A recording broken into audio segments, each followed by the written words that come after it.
Hi guys, for this video ay nandito na naman kami sa aming kapitbahay kay Aling Puring.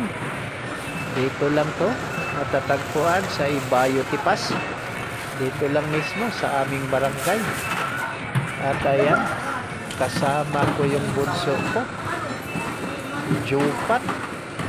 Kasama ko nga mang grocery para naman may ano kami sa bahay, may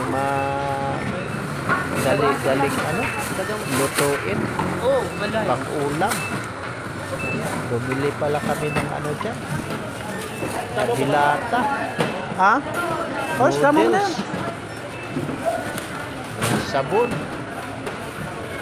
Ayan, ang marami dyan yung ano, yung dilata. Kay may maling, corned beef, sardinas, yan, mga cup noodles. Halo-halo na yung pamalingki namin at para naman may stock sa bahay. At yan lang ang mabilis nating ano lutuin, yung mga dilata. At hindi na kailangan ng linis-linis, diretsuhan na, mabilis ang lutuan na yan, lalo na pag sardinas, ham, yan, maling pala yun, maling. At mabilis lang ang ano, mabilis ang luto lang yan, wala nang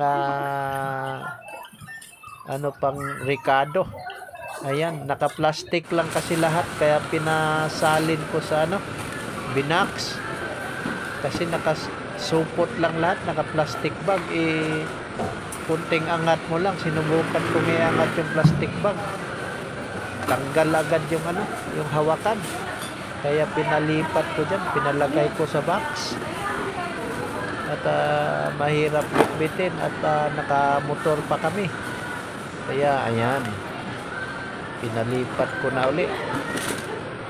Ayan siya, natapos na kami dyan sa aming bayarin at ready to go na.